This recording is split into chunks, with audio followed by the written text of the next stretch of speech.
Hey folks, you'd probably know that my love of photography and my first cameras and my whole interest in this area came from my father and his mother, who were both prolific photographers. I got my first hand-me-down cameras from my grandmother when I was like 5. I got my dad's old SLR probably when I was 13 or something. And I've been shooting on and off all the way through high school and university, picking it up and, sometimes drifting away. But it's been pretty much a constant in my life. And as I look back, it's one of the things that's probably brought me more joy than any other interest or passion of mine. And it's given me ways to interact with the people that I care about, definitely more than anything else that I've done in my life. There's a lot of cockatoos around here. So look, some of you knew my dad has been having a bad time with his health over the past few years. He actually passed away just a week ago as I'm filming this, so I'm back at my parents' home. And there's a lot of raw emotions bubbling around, to be honest. I'll just say from the outset though, super lucky, if that's the right word, that my immediate family were all together at the very end, and I was there in the last days, and I got to say everything I wanted to say, and I was holding him at the end. And yeah, not everyone gets that, so I'm really grateful for that, and also supremely grateful to have had such a great role model and friend and father my whole life. So very grateful for all of that. As the title of this video says, I want this to be about some advice for photographers. I'm not looking to preach. I may ramble a little bit, so please be a little bit forgiving and gentle with me. I'm currently going through thousands and thousands and thousands of photos in drawers in my dad's old dressers, of stuff that he took or he had collected over decades. And it was probably only when I was at university and then getting more into photography that I found Dad was actually a really good photographer. It wasn't just travel snaps and family stuff. He took great stuff, especially back in his 20s and 30s. And going through all of these pictures to sort out what I think are the right ones to put in the slideshow for his memoriam, a couple of things are just present with me, from the son of a photographer going through a photographer's archives, that I hope could be something meaningful for you without being preachy.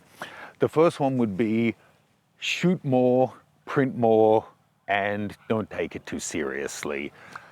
I'm speaking from my own perspective. As you get along in your photography journey, it can start to feel like photography should be work. Your strike rate should be high. There's no point to take all these frivolous shots. God forbid taking selfies. That's just totally child's play. But going through all of this, I'm so thankful that he shot so much. There's so many memories that just wouldn't exist otherwise. And I also think it's really lovely to have them printed, and none of this was done like in archival quality prints or kept in, the best quality albums. It's still in the little envelopes that came from the drugstore or just loose in drawers that happens to be a low humidity climate, so I'm sure that helped, but it's all fine. And they were just laid flat and they're there for me to go through now. Much different than having it stored away and having someone have to search through your Lightroom catalog. I'll touch on that a little bit later as well. So shoot more, print more. And I have to say, some of the nicest shots that I found of Dad were like when he had bought a new lens when he was traveling in San Francisco, and he was in the hotel mirror back in the 1980s taking a selfie of himself through the mirror, manual focused. I just thought, it's the least artistic, least serious kind of shot, but I just love that I found those test shots that he had done. Also, with that, having fun with it, I reckon it's probably worth us thinking of a new genre for ourselves of photography, like time capsule photos, where anything that's of parties, family, friends, those kind of fleeting moments, they are the stuff that later you're going to look back on and want to keep more, I would say, than your best portraits or the landscape that took you a week of planning to execute. The candid shot of you and your siblings or your parents or your neighbor laughing at a barbecue, that's the stuff that I reckon we're probably going to look back on. And so having that as an intent when we shoot it, making it a priority to actually shoot that stuff as well, I really think it's worthwhile. I was thinking a lot about intent. I'm putting together a new headshots course at the moment, and headshots are headshots in a way, but then I had new actresses and 50 years experience actresses and models and everyday people coming in that all had different kind of requirements. So really thinking about what's the actual purpose of this rather than just what's the genre, I found really helped. So I'm going to think about those kind of time capsule photos as being something important for me to prioritize going forward. Secondly, let's drop this photographer thing. It seems so common of, oh no, I stay on this side of the camera, you don't want this face in a photo. Bullshit. It's a kindness if someone's asking to take your photo to jump in and do it. Don't be all that bravado about, or whatever it is, self-consciousness. Get in the photo, be part of it, enjoy the moment. That is one thing that I found. I don't think that Dad had that thing of not wanting his photo taken, but he was always the photographer. So like his old ag college and army buddies are writing to me saying, here's some photos I found, but normally it was your dad taking the pictures, so he wasn't in them. So there aren't as many of him as there are of the rest of us. So drop that. I know I sometimes do it myself, as using the camera as a shield to try and withdraw a little bit at social events if you're a bit of an introvert, but try to drop that and be generous. And then also pass on your skills and pass on your gear to other people. Dad did that. I got a bunch of his stuff, but there's still probably like 50 cameras from his father and his mother, and then from him that, went out of technology and ended up in a drawer.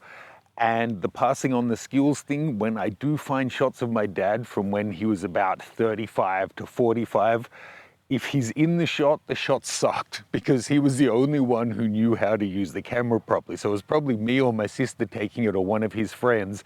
So they were out of focus or poorly composed or completely, just messed up essentially. So be generous with your skills as well as your likeness jumping into pictures.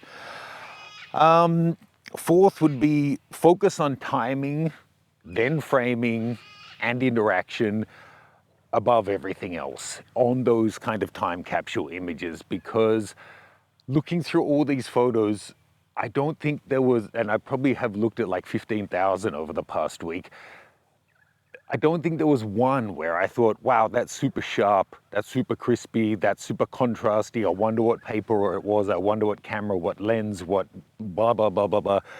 Didn't even occur to me, and I'm the biggest gear whore out there. It was just about the interaction, about the timing, about the moment, who was giving a sideways glance, was a pet jumping into the photo, the cheeky grin or the expression. It was sometimes the composition did tell a story, but it was more about the interaction of the people, and a lot of it came back to timing, I think. And the biggest advice I would give, almost dropped my phone, would be, and this is something that thankfully I'm not trying to preach or show off here, but it's something that I actually did, and then I started recommending it rather than recommending something that I haven't done, is take on a personal project to photograph the people that you love. And feel free to just exactly copy mine if you want, you're welcome to. It'd be about 2008 or 9, somewhere around there. I took on a project to do just that and to take away the pressure from my friends and family of feeling like they had to know what they were doing. I called the project Not Models. And the project was, the brief was as simple as, okay, you're special to me. I want to make an image that you love, that speaks to who you are, what you're interested in, what you do, that you love, and that really, you'll see yourself in it and we'll all see you in it as well. So like I had a friend who loved fairy tales, so we did a bunch of shooting around that. I had a friend who was a big fashion diva, so shot her in her collection of shoes, and another who loved art house films, so I shot him in this black and white coffee shop. My mum loves the beach, so I took her to one of our favorite beaches in Sydney around sunset and did a whole bunch of shooting there. My dad is a mechanic, I'm not used to saying that yet. My dad was, I guess, a really mechanical guy, could fix anything. So I shot him pulling apart and rebuilding a truck engine and then shooting close-ups on his hands and that kind of thing. And for his father, I shot a couple of things, but I shot just a traditional kind of patriarch loving portrait of him.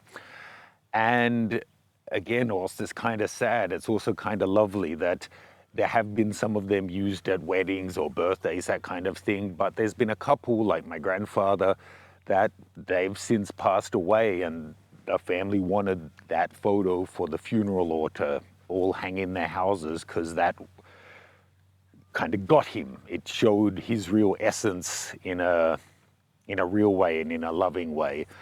So there's obvious benefits from a project like that, right? One, you get to show someone how much they mean to you by doing it. Two, you get to spend that time with them, and you might even find things you didn't know about them, like that I never knew that you were into fairy tales or whatever. And then there's the project beyond that that applies to any big project that's worthwhile, I think. And that's to take on a project that's bigger than you know how to execute right now, and then the process of figuring it out. How am I going to light that? Where can we shoot this?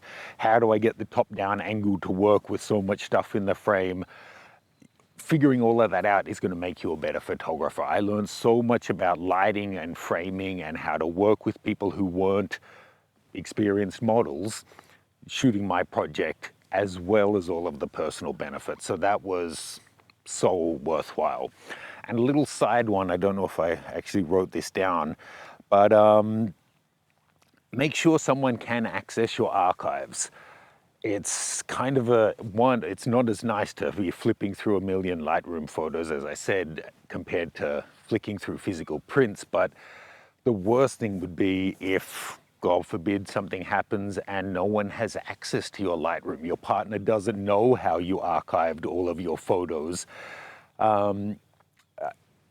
It actually happened really recently. A celebrity that I shot 10 or 15 years ago, their assistant got in touch with me because they too had passed away and they were having like a state funeral for them.